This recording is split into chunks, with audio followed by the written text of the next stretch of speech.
Value zone hyper mart Nandamuri Balakrishna గారిచే November 28న నాచారంలో గొప్ప ప్రారంభం. ఢిల్లీలో AP deputy CM Pawan Kalyan పర్యటన కొనసాగుతోంది.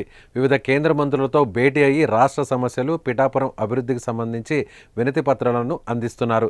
తాజాగా ప్రధాని మోదీతో భేటీ అయ్యారు. ఈ క్రమంలో రాష్ట్రానికి సంబంధించిన పలు కార్యక్రమాలపై చర్చించినట్లు తెలుస్తోంది. రాష్ట్ర రాజకీయాలతో పాటు అభివృద్ధికి సంబంధించిన అంశాలపై మోదీ, పవన్ మధ్య సంభాషణ జరిగింది. ఈ సందర్భంగా పవన్ను ప్రధాని అభినందించారు. మహారాష్ట్రలో బాగా ప్రచారం చేశారని మోదీ కితాబిచ్చినట్లుగా సమాచారం. ఇదే తరహాలో ముందుకు దూసుకుపోవాలని సూచించినట్లు తెలుస్తోంది. మోదీని కలిసే సమయంలో పవన్తో పాటు జనసేన ఎంపీలు బాలశౌరి, ఉదయ్ కూడా ఉన్నారు.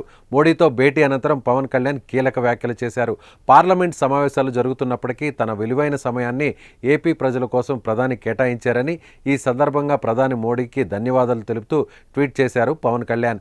మోదీతో ఆంధ్రప్రదేశ్ అభివృద్ధి, రాష్ట్ర పురోగతికి వ్యూహాత్మక పరిష్కారాలపై చర్చ జరిగినట్లు వివరించారు. ప్రధాని మోడీ నాయకత్వం భారతదేశాన్ని అభివృద్ధి వైపు నడిపిస్తోందని రాసుకొచ్చారు. ఆంధ్రప్రదేశ్ దేశ పురోభివృద్ధికి దోహదపడే కార్యక్రమాలకు సహకరించాలని నేను ఎదురుచూస్తున్నానని డిప్యూటీ సీఎం పవన్ కళ్యాణ్ తన ట్వీట్లో పేర్కొన్నారు. మరోవైపు పవన్ కళ్యాణ్కు బీజేపీ కీలక పదవి ఇస్తుందనే ప్రచారం జరుగుతోంది.